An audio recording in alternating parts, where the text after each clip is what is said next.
Welcome back, 8:44. We are 1 week away from the mayoral runoff election day. Brandon Johnson and Paul Vallas are neck and neck in the polls.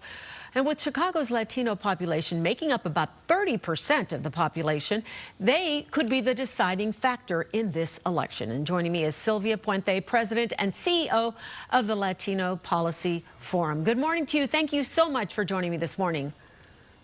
Good morning. Good to see you. Yes, you too. Okay, here we are in the final days of this election. The candidates are neck and neck. It's coming down to the wire. Let's talk about how important and why is the Latino vote so significant and pivotal this time? Well, as you just said, Latinos are a third of the city, and it's probably important to remind folks that we are still a growing demographic in the city.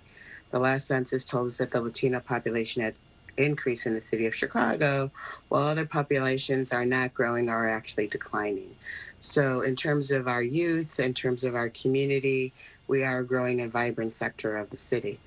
And the vote is important because I think, all indications are that the Northwest, Southwest side, and Lakefront votes will likely go strongly for Vallas. I think it's a question of how much of the West and South side votes that initially went for Mayor Lightfoot will go for Johnson.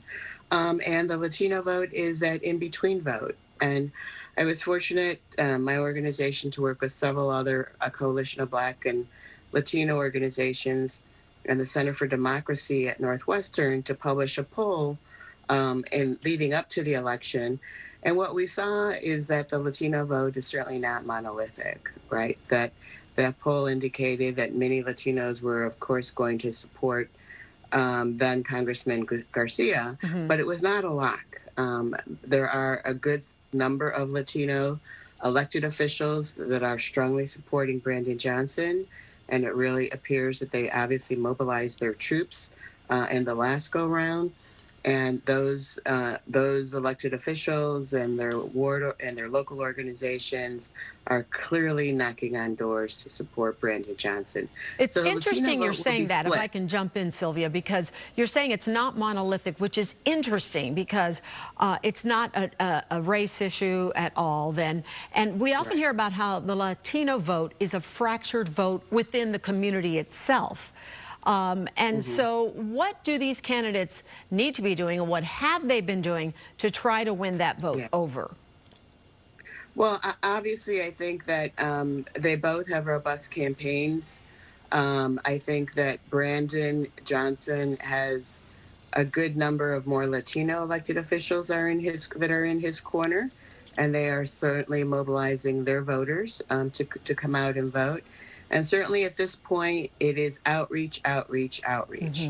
In the poll that we conducted, about half, if not more than that, Latinos said they had not been contacted by either campaign.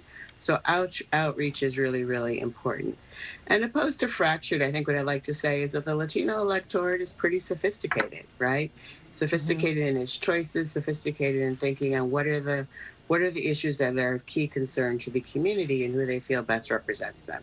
Well, we are all waiting to see what's going to happen over the next week, and this was an important discussion to have with you, so we so appreciate you joining us this morning. We know you weren't in Chicago and you did this for us, so thank you so much. Sylvia Puente, President and CEO of the Latino Policy Forum. Great to see you this morning.